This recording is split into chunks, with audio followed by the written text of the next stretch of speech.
আসসালামু আলাইকুম এভরিওয়ান, সবাই কেমন আছেন? আশা করি ভালো আছেন। আলহামদুলিল্লাহ আমিও ভালো আছি।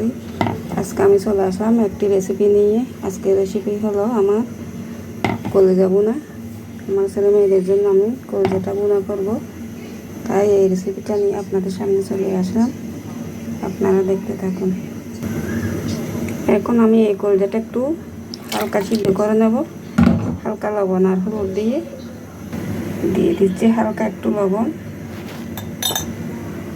সরি লবণ না গাইস, হলুদ দিয়ে দিচ্ছি হালকা পরিমাণ লবণ। এখন এটা আমি সিদ্ধ করে নেব। দিয়ে দিচ্ছি সামান্য পরিমাণ মতো পানি। এটা দিয়ে আমি একটু সিদ্ধ করে নেব।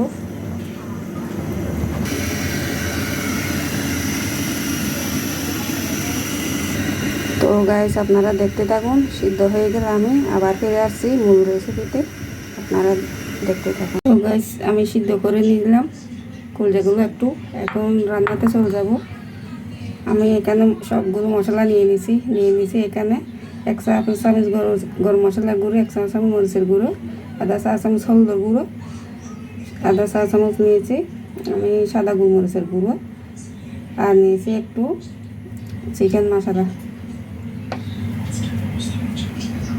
এখানে আদা রসুন পেস্ট নিয়েছি, পেঁয়াজ কুচি নিয়েছি। এখন চলেন মূল রান্নায়। তো গাছ দিয়ে দিচ্ছি আমি 1.5 টেবিল চামচ সয়াবিন তেল। যেহেতু আমার কলিজার পরিমাণটা একটু কম, তাই এই তেলেই হবে।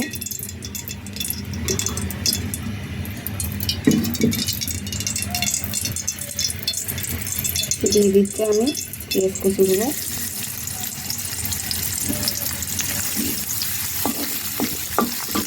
দিয়ে দিচ্ছি আদা রসুনের পেস্ট। এখন এটা একটু ভেজে নেব যাতে কাঁচা ভাবটা চলে যায়। একটু ভাজার পর আবার ফিরে আসছি। আমার মশলাটা আমার পেঁয়াজ রসুনটা ভাজা হয়ে আসছে। এখন দিয়ে দেবো মশলা। দিয়ে দিচ্ছি মূল মশলাটা। এখন মশলাটা দিয়ে আমি ভালো করে কষিয়ে নেব। কষানোটা যত ভালো হয় তত স্বাদটা বৃদ্ধি হয়। মশলার উপর আসলে সব কিছু বাজার করে নির্ভর, কষানোর উপর নির্ভর। জানি না কে কীভাবে রান্না করেন, তবে একজনের হাতের রান্নার জাদুটা এক রকম।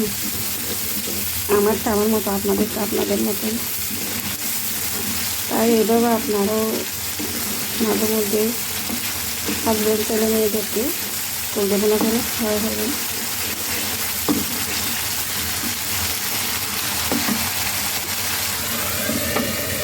দেখতে থাকুন গাইস।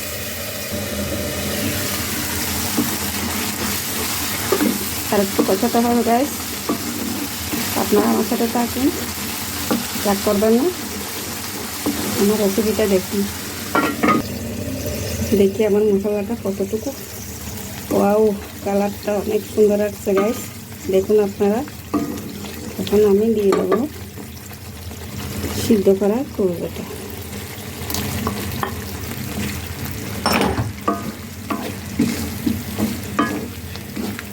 কলিজাটা একটু সিদ্ধ করলে হালকা একটা গন্ধ থাকে, ওটা চলে যায়, খেতে ভালো লাগে আর কি। আপনারা এভাবে করতে পারেন বা আপনাদের মতন আপনাদের পছন্দ মতো করতে পারেন। আপনারা আপনাদের পছন্দ মতো করতে পারেন। আসলে আজকে আমার একটু অসুস্থ বুক লাগতেছে, এই জন্য কথা একটু বাঁচতেছে গ্যাস, আপনারা কিছু মনে করবেন না।